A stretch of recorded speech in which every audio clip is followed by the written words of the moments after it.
नमस्कार दोस्तों, स्वागत है एक नई हॉरर कहानी में। आज हम बताएंगे अपने दोस्त राजेश के बारे हुई घटना के बारे में। मेरा दोस्त करीब 15 साल से ट्रक ड्राइवर था।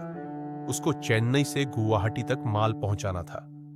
दोस्तों, अगर चैनल पर नए हो सब्सक्राइब जरूर कर लेना ऐसी ही हॉरर कहानी सुनने के लिए। राजेश ने चेन्नई से गुवाहाटी के लिए ट्रक रवाना किया। रात के करीब 9 बजे थे। मौसम ठीक था, पर हवा में अजीब सी ठंडक थी।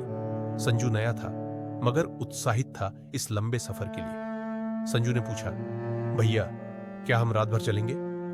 राजेश ने कहा, जब तक नींद ना आए चलते रहेंगे। सुबह तक नागपुर पहुंच जाएंगे। कई घंटे बीत गए। रास्ता सुनसान होता गया। एक जगह जंगल के बीच से गुजरना था, जहां एक पुराना शॉर्टकट रास्ता था जो समय बचाता था। संजू ने घबरा कर पूछा, इस रास्ते पर क्यों चल रहे हो?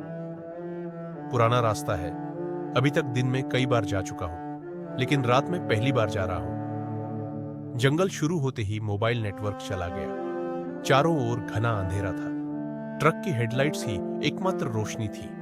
अचानक राजेश ने ब्रेक मारा। संजू चौंक गया और बोला, क्या हुआ? और बोला, क्या हुआ उस्ताद? राजेश ने सामने इशारा किया और बोला, वो देख, सड़क के किनारे एक औरत खड़ी थी, सफेद साड़ी में, बाल खुले हुए, सिर झुका हुआ। इतनी रात को जंगल में? राजेश ने ट्रक धीरे किया। औरत हिली नहीं। राजेश ने पूछा, बैठा लूं क्या? पागल हो क्या? चलो निकलो यहां से। संजू चिल्लाया। राजेश ने ट्रक बढ़ाया, लेकिन जैसे ही वो औरत के पास से गुजरे, उसने ट्रक के पीछे दौड़ना शुरू कर दिया, असाधारण तेजी से। राजेश ने एक्सीलरेटर दबाया और ट्रक की स्पीड पर बढ़ा दी, लेकिन पीछे देखने पर वो औरत अब भी दिखाई दे रही थी। बिल्कुल पीछे। कई किलोमीटर बाद औरत गायब हो गई। दोनों की सांसें उखड़ चुकी थीं। कुछ ही दूरी पर एक ढाबा नजर आया, टिमटिमाती रोशनी, पर कोई इंसान नहीं। संजू बोला, रुके क्यों? हाँ, थोड़ा पानी पी ले। वो ढाबे में गए। टेबल पर पहले से ही 2 ग्लास और गर्म चाय रखी थी। किसने रखी? राजेश ने पूछा। पता नहीं, शायद कोई गया होगा, संजू ने कहा। जैसे ही उन्होंने चाय पीनी शुरू की, पीछे से एक बुढ़िया की आवाज आई। उस औरत से बचे कैसे? दोनों चौंक कर पलटे। कोई नहीं था। फिर एक तस्वीर दिखी दीवार पर। वही औरत, वही साड़ी। नीचे लिखा था, यह औरत 1995 में इसी जंगल में मारी गई थी। आज भी वो हर मुसाफिर से लिफ्ट मांगती है। जो उसे मना करता है वो जिंदा रह जाता है। राजेश और संजू डर के मारे तुरंत ट्रक में बैठकर निकल पड़े। तभी अचानक ट्रक बंद हो गया।